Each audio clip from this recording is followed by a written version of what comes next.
It's the Free Relief Golf Podcast.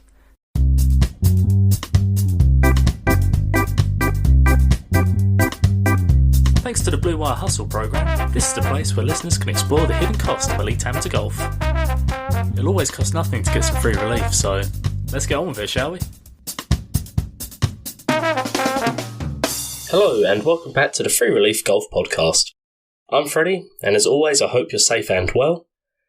This episode is the 6th of the 2022 season, and this time around we're talking about the 49th staging of the East of Scotland Amateur Championship, hosted by London Links Golf Club across the weekend of the 25th and 26th of June. Now, we submitted our entry and were initially first reserved for the East of Scotland before making it into the field. However, in an unforeseen plot twist, we then subsequently had to drop out. All very dramatic, but luckily we've drafted in our good friend Ben, who did play, to tell us how the tournament went. The East of Scotland Amateur Championship is at the forefront of Scottish amateur golf, and as Ben helps illustrate later on, the membership at London Links are encouraged to spectate and support the event, and indeed do thoroughly support the event, through volunteering especially. However, what we want to know on this podcast, we want to know if it is value for money. And in this episode, we get to chat with Ben as he helps illustrate everything we need to know about the East of Scotland Amateur Championship and whether or not it is worth playing for the outlay necessary. There's plenty to cover, so let's get straight into it with just a few facts. The East of Scotland Amateur Championship, what is it? Well, it's a 72-hole stroke play event, the results of which contribute towards the Scottish National Order of Merit. It has a power ranking of 66.2472, and for context, in case 66.2472 doesn't mean anything to you, this year's St Andrews Links Trophy was 698.0 exactly. Craig Miller Park Open was 48.6 blah blah. The Battle Trophy at Crail was 71.79, the Tennant Cup 48.0, so this is 66.2. It's right there along with the other Scottish National Order of Merit events in terms of strength of field. The tournament is open to male and female amateurs with a handicap of 0.4 or less, but the actual cut-off for entries in 2022 must have been around plus 1.0 for me to find myself initially as first reserve. Myself and Ben do discuss the innovative and progressive mixed format in our chat which is to follow, but we didn't have the field in front of us when talking. So allow me to just confirm here that there was only one female competitor in the field in 2022, but we know there was at least one other player who played in the 2021 edition, namely Ben's sister Ellen, who also has a World Amateur Golf ranking in her own right. It is worth noting that this format change to allow male and female amateur golfers to enter the East of Scotland Amateur Championship was introduced back in early 2020, and this change meant that the East of Scotland became the first leading Scottish amateur tournament to welcome this change, according to Martin Dempster at The Scotsman. He is the man who truly covers every Scottish golfing story and issue. But back to the field at the East of Scotland, there is a starting field of 61 players and a cut-off to 36 holes, which incorporates the top 36 players and ties, a bit different to the normal cut of top 40. In these Scottish national events. The entry fee was a humble £50, but what do you get for this? Well, we're going to find out by asking about our usual areas of concern: golf, food and merchandise. However, before we throw ourselves into the cauldron of all things East of Scotland, please allow me once again to quickly mention the Free Relief Golf Podcast Patreon platform. As you may already know, through this podcast I'm trying to create a bank of episodes whereby fellow golfers can look up a specific tournament and find out exactly how much it will cost them to play in it. Hopefully this will help people to successfully and efficiently plan their golfing schedules. And to achieve this, I'm playing in as many tournaments as I am able to. But guess what? It costs serious money. So the Free Relief Golf Podcast Patreon platform is now officially up and running and rolling off the tongue as good as ever. And anyone looking to support the podcast can do so by signing up to one of the 3 tiers available and pledging a monetary amount that suits them. Signing up to any tier gets you a shout out on the pod as a thank you for your belief in this project. And this week we again give a shout out to my first patron, Zach Bedford. Cheers, Zach. With all that being said, here's my chat with Ben Caton.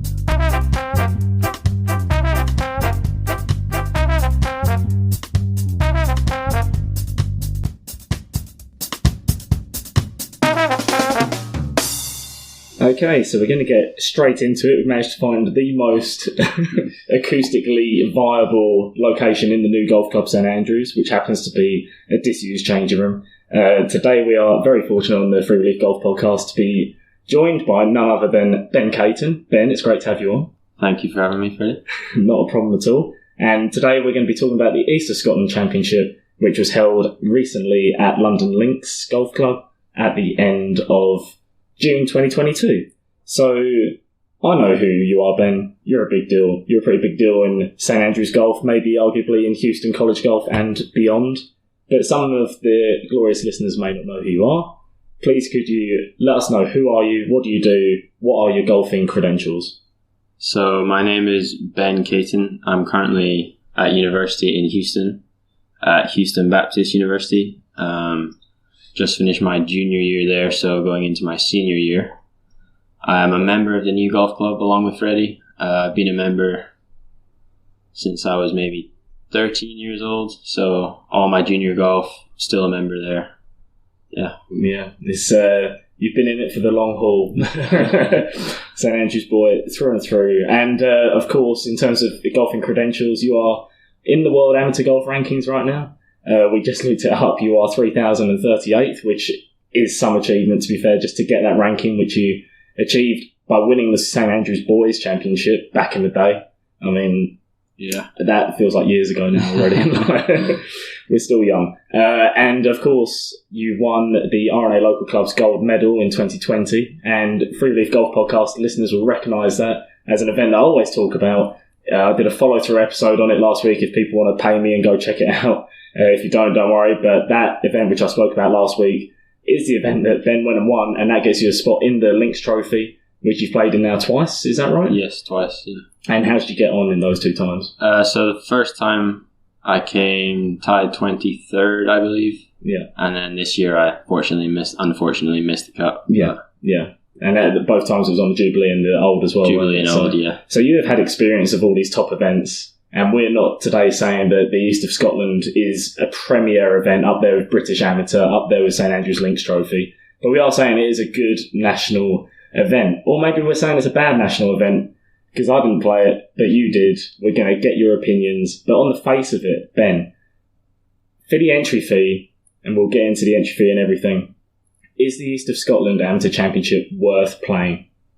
Definitely. I'd say, I mean, you've got golfers from all over Scotland travel to play it. I think it's a men's order of merit event, so yeah, the top golfers in Scotland are looking to play in it. Yeah.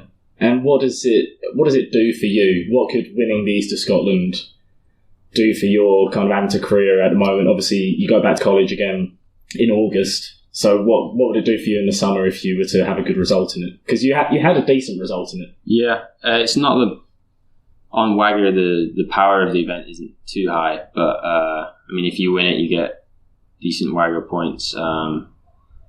These sort of events, the Scotland selectors are always looking at to see who's performing in those. But then, at the end of the day, it's just good competition, good to test your game against some of these amateur golfers in Scotland. Yeah, for sure. And hopefully in the introduction, I've already said this, a 72-hole stroke play event.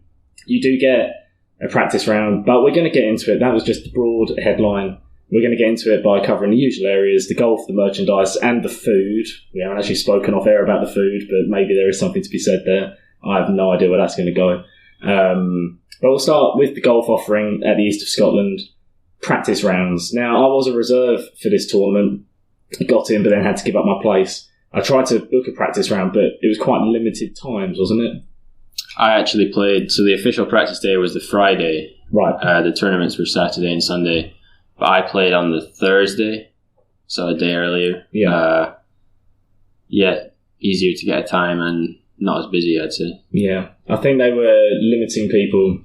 I should find this, actually. Yeah, me, a couple other boys, and my coach, we went round on the Thursday, played 18 holes, and then Friday just, hit a few balls, practiced. Yeah.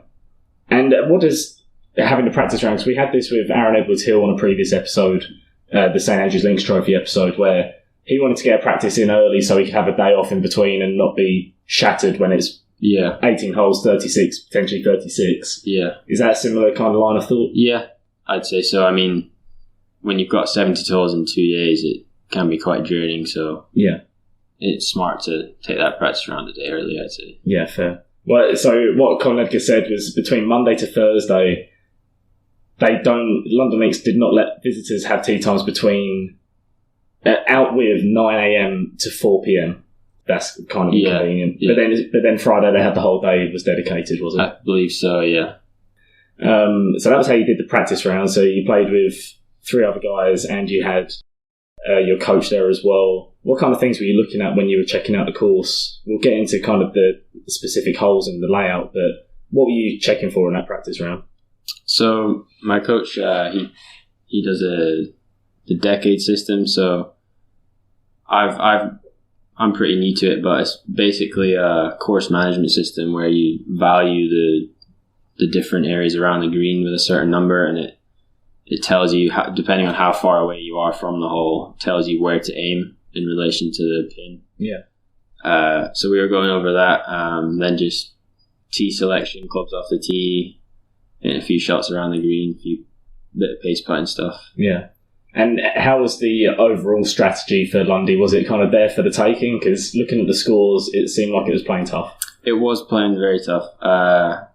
It can be a very scoreable golf course when the conditions are favourable, but it was very windy. I think 2 under was the winning score. Yeah. Previously, it's been maybe 16 under, so yeah, obviously that's how windy it was. Yeah. And we should, of course, mention at this point that you were first round leader. I was, yes. Without knowing it. What was the score you had to achieve that? I shot 2 under, finished birdie my first round. There's actually in this event, there's a leaderboard there's no leaderboards until you get to the 18th tee. Yeah. And so you see how everyone's doing on the 18th tee. I think it's a little unusual place for it, but. And with the scoring, were you submitting scores as you went on the Scottish Golf app? Was that how they were doing it? No, they had scores. They had scores every 5 or 6 holes, I believe. Oh, okay. So they had the volunteers out there to do it. Yeah, that's pretty good because they didn't even do that at the Links Trophy this year. They just let everyone do it on their phones, and that was that. Yeah, none of the members were out there helping out. Oh, excellent. That's good to see, and we'll cover that as well in terms of the hospitality and the welcome and the keenness of the members, but. Let's just backtrack a moment. So you get your practice round, you get your 2 tournament rounds guaranteed, and then if you make the cut, which the cut is slightly smaller than a lot of these events, it's smaller than Battle and Craigmillar. It's top 36 in ties as opposed to top 40 in ties. I'm not really sure why that's the case. And the field is slightly smaller, so maybe that could be why. The field is just under 70, whereas normally it's like 72. So I'm not sure the reason for all those little quirks. Entirely, but you get 2 guaranteed rounds. Then if you make the cut of top 36 in ties, you get into that Sunday, and I'm guessing it was 2 balls on that Sunday as well. Yes, 2 balls. Yeah, so just standard procedure for a Scottish national kind of order of merit event. And what's interesting is it was £50 entry fee. That's correct, and that's kind of cheaper than some of these others. It's definitely cheaper than Battle. Right. I think it might be slightly more than Craigmillar. So that's kind of the level that it's putting itself on. That's how it's pricing itself in. Out of interest, do you know what the green fee is in high season at London Links? I do not, I'm afraid. Have a guess. Maybe £80? That's what I would have thought, right? But between the 1st of May and the 30th of September, if you're a foreign visitor, it costs you £120 to play London Links. And if the more likely case, if you are a UK resident, you get a 20% discount, and that makes it £96 for you. Yeah, I don't think they want visitors on their golf course. So it sounds like you've been treated to being able to play Lundy. And I've heard all year that it's in good condition. When we played their Winter League in maybe January or February, it was looking pretty good there. But I'm guessing the greens and everything. Yeah, very happy with the condition of the course. Yeah.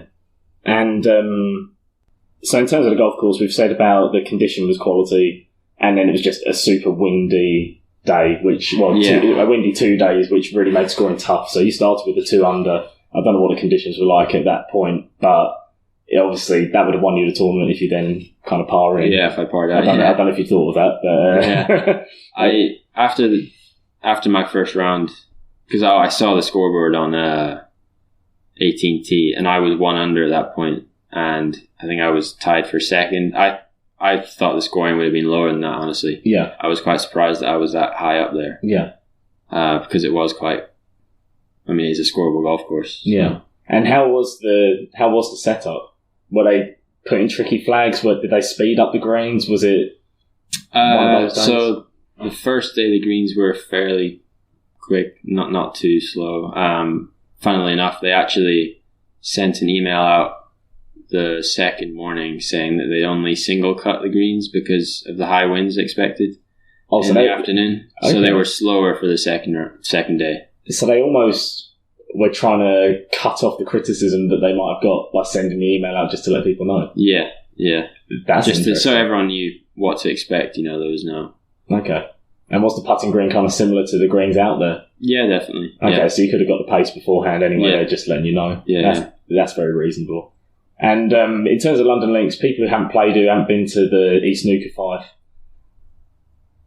what is it like? It's clearly got links in its name. It's a links course. What are your favourite holes around there, and why? What kind of layout is it?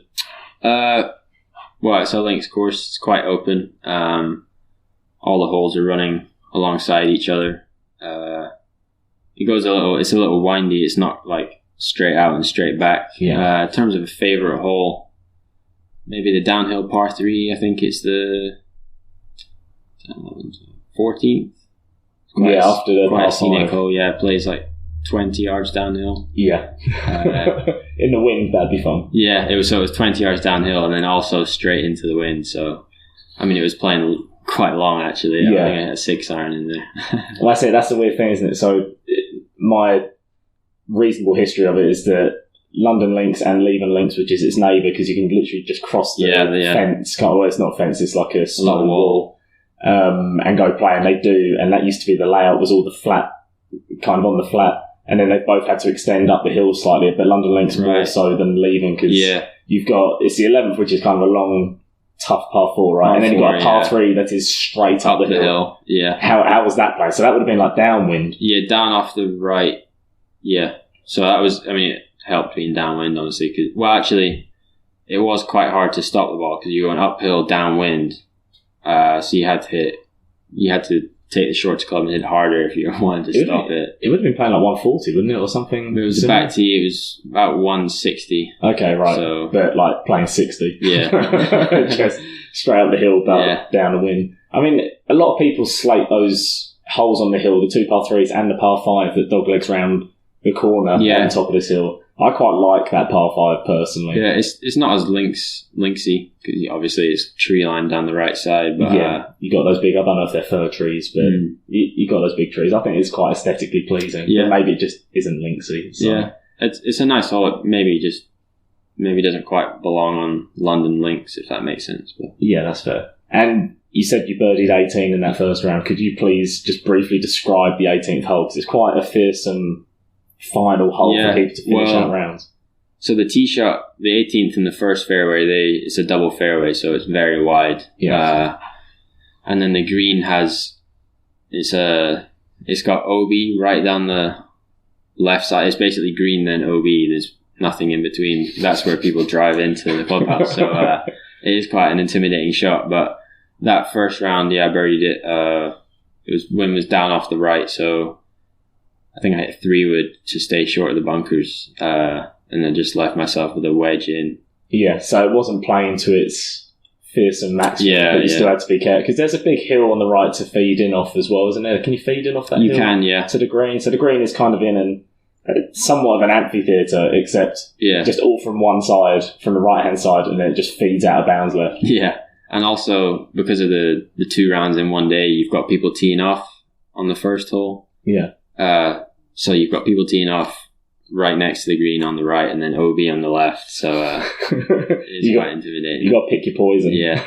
on the last day, I think both rounds it was playing straight, almost straight into the wind, into off the right. And so, I mean, I just chipped a long iron as my approach shot just to keep it down under the wind. Nothing silly. Yeah, because as soon as it got above the hill, it would just go. The wind would take it left out of bounds. Yeah, which I saw happen to a couple of people. I can imagine. And this is, we were saying earlier off air that this is the thing. Last year the scoring was ridiculous, right? I think James White won it with 16 under, 18 under. Yeah, it was very low, yeah. It gives you an idea on how this course can play in benign conditions, and there's plenty of short fours, arguably drivable fours. I don't know if you would have been trying to drive some of them. I'm thinking like 6, 7. 6 and 7. Yeah, they're short. 6 is definitely drivable. 7, not so much because there's a little burn in front of the green. Yeah, it's like a 280 hole. You'd have to bounce it if you wanted to. And it's a blind tee shot as well. Yeah, it's like a 280 par 4 that goes up and over a hill, burn at the short, just short of the green. So you'd have to fly at 260. Yeah. And then it's probably never going to stop. Yeah. Or bounce it, and there's no ball spotters. Yeah. Or were there ball spotters on that hole? There were not, no. Okay. No. That's a shame. It was playing down off the right, so it was like a 7 or 6 iron off the tee. And a fluke. They actually put the pin at the front of the green both days. That's horrible. Downwind, so I'm with a burn short, so I mean, yeah, cheers. Not much you can do there. But okay, so there was somewhat of like a sneaky setup. Yeah, a little bit. Yeah. And what's cool about London, I think, for people who haven't played it, is that you've got those. I think there is variety there where you've got those short holes. You've got the medium length holes, certainly the par 4s. There's a lot of maybe 390 to 400 par 4s too. And then you've got some absolute monsters like 18s we just described, and the 4th. I was looking at some of the 4th, yeah. live scoring. I guess that was playing into the wind, but that's a long hole anyway about playing into the wind. That's brutal. Into off the left, OB down the left, and a ditch short of the green. And I actually had to lay up on my final round just because I was in the right rough and didn't want to. Yeah, just no need to chance it. Yeah. I guess the minute you play it as a par 5, then it's kind of, it'd be too easy a par 5, but you make it a par 4 and it's impossible. I think I played it in 2 over, which I don't know if that's better than the average. I think that would definitely be better than the average. Some of the scores that I was checking online. And I guess that's a good thing as well. Their live scoring system was excellent. To have marshals, like you're saying, every 5 holes, every 4 or 5 holes. Yeah. I think that's excellent because I was keeping track from Essex and it was exciting. It was exciting to see the boys who were in contention. I guess Lachlan Reynolds won it. We had Andrew Davidson from Crail, who plays for Fife. He was in contention right to the end as well. And you could really cheer them along in real time and see their scores building up. Whereas in some tournaments, you just see the round at the end and you can't really have that drama. So I think that's fair play to Lundy for... I know that means nothing to you as you were actually playing the golf. So you can... I don't know if there were boys actually checking the leaderboards as you were out there or whether you were just grinding and getting on with it. Not that I played with, no. I personally don't go on my phone and check either. I'll make you right. That's fair enough. We've covered how you work the practice rounds. We need to talk a little bit about the practice area or areas, because I know they've got some nets by the clubhouse as well, which ain't out to see, which is sick. What was the practice offering? Was it an efficient setup? Were you satisfied by it? Honestly, probably not. The range is only 200 or just over 200 yards, so I mean, you can't hit anything longer than sort of 4 iron, 5 iron. But I mean, the putting green's a big putting green, no problem with that. On the first day, I hit balls at London. But on the second day, I actually went. I'm a member of the Dukes. I went and hit balls there, and then drove over just so I could hit a few woods. I mean, it did the job the first day. I mean, a warm-up's a warm-up, really. You're just looking to loosen off. But, they don't have a full driving range. They do have the net, though. It's got a pretty nice view, actually. A very nice view. You do not want to shank it in that net, that is for sure. That is straight out to sea. I mean, I guess that's typical of Lundy being the historic course that it is, that this is the 49th playing of the East of Scotland Championship, and it is a course that I guess it used to connect with Leven, and there'll be historians who know way more than I do on that. But it was a course that just fitted on the land, right? Yeah. And it's not purpose-built for hosting championships. Right, yeah. And I guess it is limited by space, and they're doing the best they can with it, but I appreciate that it hasn't got I guess it's got a better range setup than Craigmillar Park. So that's not quite Crail, but it's got better than Craigmillar Park, and it's definitely not on the level with Tennant Cup either, Glasgow Gales and the such. So I take it they provided golf balls for you on that range. Yes, they did. How did that work? Did they give it to you at the clubhouse? They were already lying out there. Yeah, they were sort of fairly used Pro V ones. Yeah. Okay. Already lying out on the base. That's okay. Pro V1's decent. Yeah. I've seen enough Strixons this year to think that probably one's decent. And were there marshals or volunteers manning the range, or you just left your own devices? Yeah, they look fairly young, sort of my age, maybe junior members actually. Okay, right. Yeah, so you were just there to inspire them with your ball striking, maybe. Okay, so the practice round was satisfactory. It did the job. You were warmed up after it, but it could have been better. It could have been a better offering. Okay, so with regard to yardage books, moving on to yardage books, this has been a big gripe of mine because obviously the cost of living has been rising in all domestic areas, and it seems that yardage books are no exception. They're getting crazy expensive now. I think we were talking between £8 and £10 at every place, and they're not necessarily that good in most cases. They're very basic. How did you approach the yardage book? Did you go buy one, or did you have one from previous experiences? So they were £8. I actually did not buy one because my coach he'd printed out one for me from the Decade website, the course management system. So I didn't realise Decade had that. Yeah, so fortunate enough, I didn't have to spend the £8 on a course guide. And what size is that? Is that standard yardage book size? Yeah, it's normal size. It's just there's no colour on it. It's just plain white, and it's just like normal paper. It's not the thick cardboard that you get, but did the job. Yeah. Perfect, as long as it wasn't raining. Yeah, exactly. I put it in a little yardage book cover, so... There you go, that's professional, we'd expect nothing less. so the books were £8, and I've got one of the books, it's just standard. The yardage books are just a necessary cost now, unless you've got a coach who has Decade, in which case he can print you off for free, which sounds alright. But, so that's the yardage book. Any merchandise to speak of? Any teas or gift pouches or any London logoed stuff? I don't think so, no. No tea gifts, unfortunately. Fair enough. So you're paying £50 and then an extra £8 for the yardage book, and you can't. It's a golf tournament. They're giving you an experience with the leaderboards, but they're not throwing in all the frills and extras. Yeah. That's fair enough. And I take it as a result of that no food, no bananas on the first tee, or no, unfortunately not. No. Fair enough. Now, long-time listeners of the pod would know that I've been asking this question in some of the interviews. One of my friends from last year doesn't like bananas, but there always seems to be bananas on the first tee. If you could have an alternative thing on the first tee, it could be food stuff or anything else. Alternative food stuff to bananas. What could you have? Maybe apples.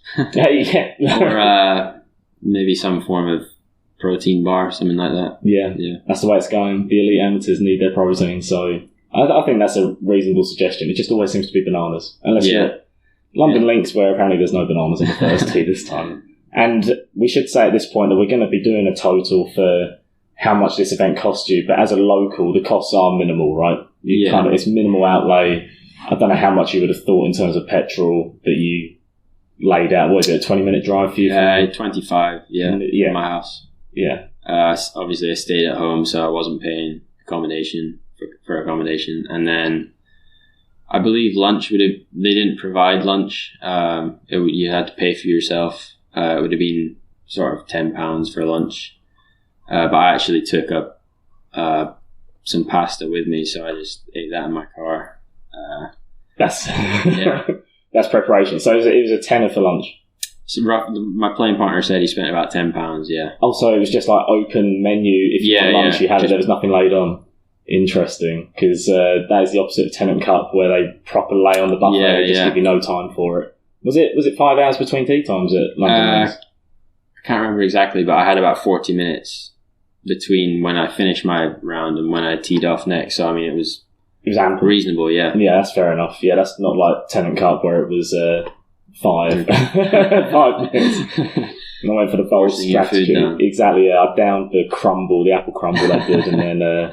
And then took the chicken burger out with me for the afternoon snack. But that's interesting. So at this point, it's a £50 entry, which is quite cheap and reasonable, especially if you're getting 72 holes out of it, plus your practice round. At this point, would you rather just have the yardage book and the food included, and then pay £70, and then you don't have to worry about it? Are you a kind of all-in guy, or would you rather pay and then have the options of the extras? I wouldn't mind paying the 70. Yeah, it would have been nice just to go in the clubhouse and, food was already laid out. I just ate the food in my car, so there was no socialising with the playing partners or anything like that.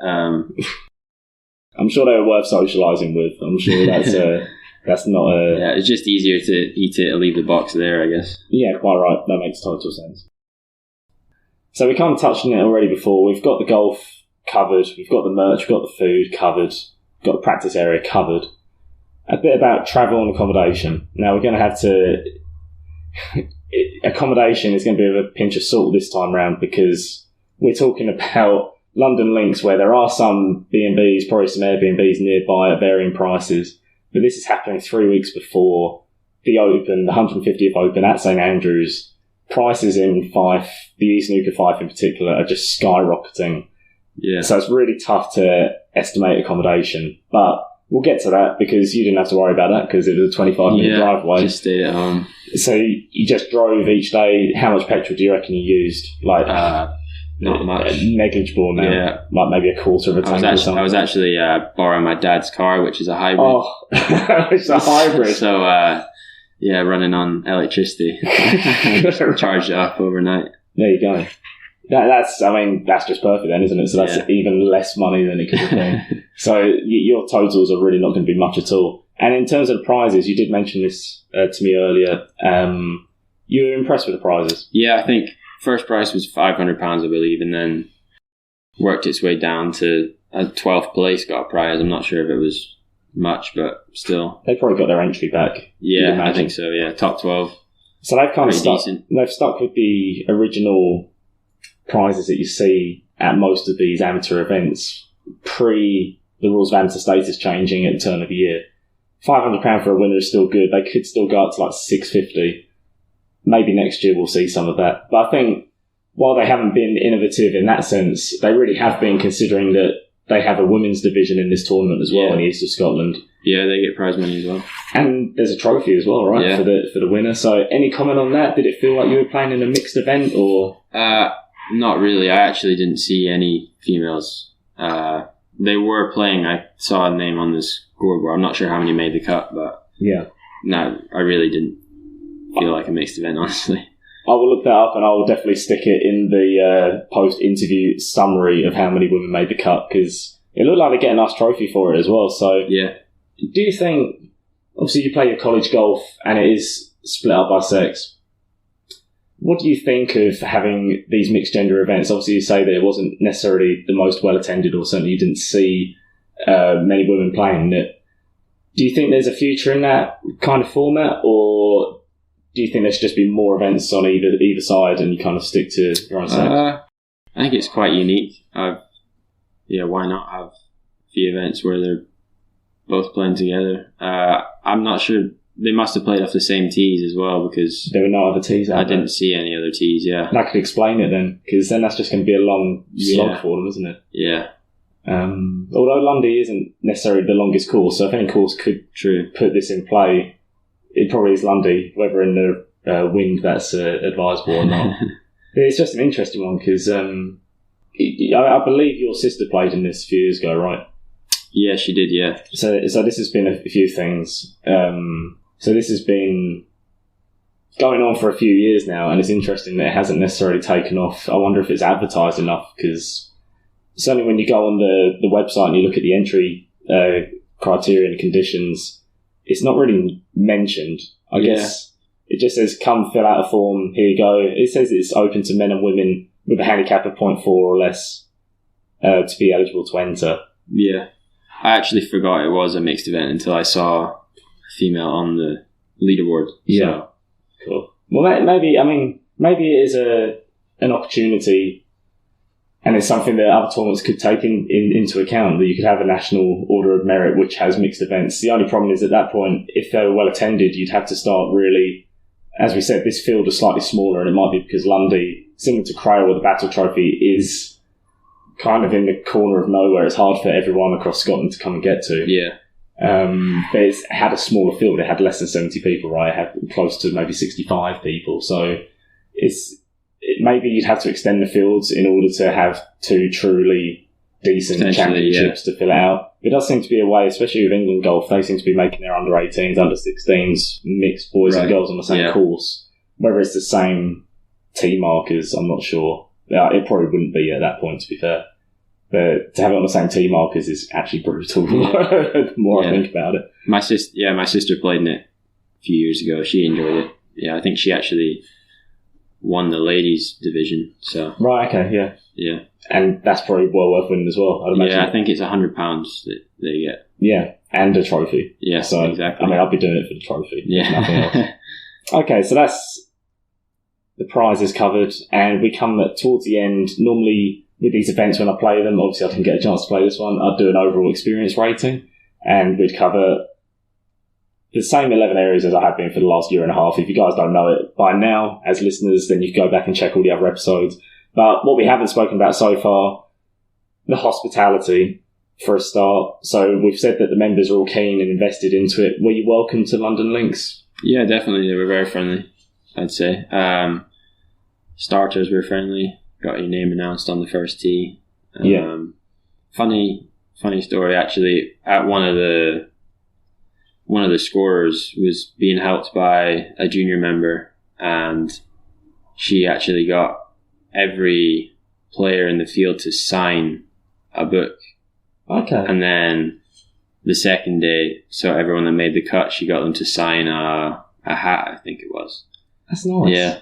That's a club that's taking pride in that event, right? Yeah. When you go on their website to check it out, it has its own section that you can go in and find all the information. Yeah. It's like they truly treat it as a premier event in the schedule. I mean, it seems to mean everything to them. Yeah. And that, honestly, I haven't seen that at any event this year. Have you seen that at any other event? No, I haven't. No. So, I mean, everyone was signing an autograph. Yeah. That must make you feel special as well. Yeah, for sure. How's your autograph? Is it easily forged? Not as refined as I would like. You've got a few years to practice it. Okay. And in terms of the organisation, communication, you already said they sent the email out about the greens. Again, we're talking about an innovative tournament here. I've never heard of anyone doing that. Yeah. Any other comments regard to the draws getting out on time and knowing where you had to be and when you had to be there? It was all well organised. On the doors of they had different doors to get into the club. Each one, like there was scorers, registration, such. So I mean, you go in, register in the morning, get your pin sheet. They did pin sheets, proper pin sheets. Was it like distance on, distance from left and right? Proper pin sheets, no ABCs. Very good. We should actually mention here as well about open qualifying. What did you think of those pin sheets? Because they gave you big, bulky pieces of, I don't know if it was A4, but they actually gave you pictures of the greens and just the location of the pin. Yeah. That wasn't as clear. Me. Yeah. Yeah. I do like it when it says, sort of 10 on 3 or 4 from the right, whatever it is. Yeah. Rather than a picture of the green. Yeah, exactly. Because then I know exactly, how far it is to the middle or how far I need to fly the bunker or whatever. So. Yeah, that just a handheld in your pocket. That tells you everything you need to know. Surely it's less effort to create one of those than to print out grids of the books like the RNA did in the qualifying. Just a little dig of the RNA. Other than that, they organise everything pretty well. I've got no beef with the RNA. But that's good that the pin sheets were sorted out as well. Organisation was great. And the only other point I normally cover is the weather, but we have spoken about it was just windy. Yeah, there was rain as well. Quite torrential rain, actually. You say that with a look of PTSD. Yeah, it was only for about 10 minutes, but I feel like everyone on the course just kind of stopped and just waited because it was almost unplayable how bad it rained for that period. Other than that, it was fairly nice, windy, but yeah. I bet at that point, London Links, when you look out onto the water, you can see Edinburgh, or Lothian at least, on the other side. Yeah. But when it's chucking it down with rain, you can't see anything. So I bet at that point you were blind to the other side of the Forth. The wind was coming in from the Forth, and you could see the rain approaching you. So you're just thinking, how long have I got until just waiting? Yeah. Just waiting. I love it. Right, well, we've kind of made it to the end. Thank you for your time. Let's just summarise all these costs that we've been talking about, or the lack of cost, as it may be the case. This sounds like one of the best value tournaments that you can play as a Scottish national. The entry fee was £50. Your travel in the hybrid car of your dad's. I mean, that's going to be negligible. That's going to be like £5, £10 tops of petrol over the 3 days if you include the practice round as well. You didn't have to stay anywhere for accommodation, and the food, you made your own pasta and bought your own. So in total, like, your cost for the East of Scotland Amateur Championship is going to be somewhere between £50 and £60. Yeah. And when you say that, that's just a good, solid golf tournament, isn't it? Definitely good value for money there. I mean, I've got 5 rounds of golf. Yeah. Competitive golf. Which were worth supposedly £96 to UK residents. Yeah. So that's the best part of £500 worth of exactly. of golf. And when you compare it, I guess the St Andrews Links trophy costs £60 to enter. The British Amateur costs £100 to enter. Craig Miller costs $45. Do you think that's reasonably priced? Should they be charging more or less, or is £50 entry kind of fair enough in the end for what you get? I think it's fair enough. Yeah, the £60 for the Links Trophy is quite cheap actually, considering you get. You've covered this in a previous podcast. Considering the tea gifts and stuff like that, you get a voucher for making the cut. It's one of those where I've included merch as an area that we always cover, but actually most tournaments do not have merchandise. It's kind of Battle Trophy, they'll give you some stuff. Links Trophy, I guess you get some bag tags at some of these tournaments if you make it to British Am or something, and maybe that's fair enough. Like, I like getting the merchandise, I think there should be more of it, but it's probably effort to go find sponsors and be able to actually have a stocked bag of stuff to be able to give to people. But I like that. You had the sign of the hats and the sign of the autographs and things. It's almost like you could sell that for a bit of money and then pump it back into the tournament when everyone's rich and famous. But so for you, it was basically a negligible amount that it cost you for the tournament. For an outsider, I mean, as we say, it's tough to reasonably estimate what the accommodation would be. The nearest big place to stay is St Andrews in terms of having the hotels or the Airbnbs or bed and breakfast. But right now, the prices are just extortionate through the roof. It's summer holidays in St Andrews, the year of the 150th Open. You're not going to get anything as an elite amateur golfer for anything reasonable. So I think your best bet was probably just looking at an Airbnb nearby. Yeah, I think one of my playing partners actually stayed in Dundee. Stayed in Dundee? I think so. So that was going to be almost an hour drive. Well, an hour there and 50 minutes maybe. Yeah, I mean, that's interesting. Yeah. I guess that just shows what you've got to do in order to save the money. Yeah. And I wonder if he even saved it in the petrol as well. Or like the alternative is you could go to Kirkcaldy, like as a quite big town in Fife, and you get rooms from somewhere between £55 and £80 per night, which isn't terrible, but again, it's hotel prices, and that's about as good as you're getting and as close as you're getting. Yeah. Within a reasonable drive, probably within an hour's drive of the place. So I think that's kind of everything. You've managed to do it very cheap. I'm proud of you. That's kind of the spirit of this podcast. And thanks for coming on the pod. Good luck with the rest of your season. I hope it goes well. And what's next on your schedule before you head? So I'm playing the Scottish Amateur at the end of July. Yeah. Apart from that, I'm not quite sure. I'll fly out back to America middle of August, so nice. Looking forward to that. Very good. Well, I'm sure it'll be a great final year out there. Senior year, yeah. Fourth year, yeah. Sorry, right. So I'm sure it'll be a great time, and you get to go back out to Houston and enjoy the lovely heat, warm weather, the lovely warm weather. I'm back here for the summer when it's at its hottest, so timed it perfectly. That is absolutely perfect. That's a motorbike. Ben, thanks for coming on the pod. Thank you very much, Fred.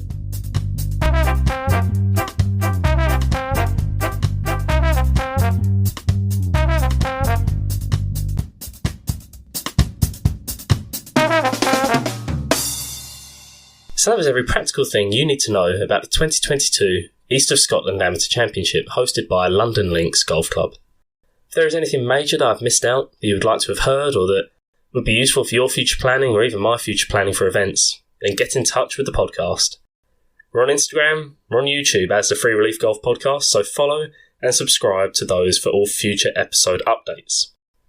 And you can always get in touch with me personally at freddylawrence.golf@gmail.com, I'd love to hear any feedback you have to make future episodes specific to what you'd like to hear. Finally, one more shout out to my newly launched bonus subscription podcast series, The Follow Through. You can subscribe to the series through Spotify, or you can head over to the aforementioned Free Relief Golf Podcast Patreon platform, where you can give as little or as much support as you wish through the multiple tiers I've set up. Each tier yields different levels of access to my personal golfing progress and tournament results throughout the 2022 season. I'll put the appropriate links in the episode description, so head on over if you would like to follow me through my personal golfing journey. Now next time, we have 2 brand new follow-through episodes being released covering the Tennant Cup, Regional Open qualifying and more. Exciting. And the next major event on the Scottish Amateur schedule is the Scottish Amateur at the end of July, hosted by, this year, Glasgow Gales and Western Gales Golf Clubs. Until then though, I've been Freddie. You've been lovely. See you next time.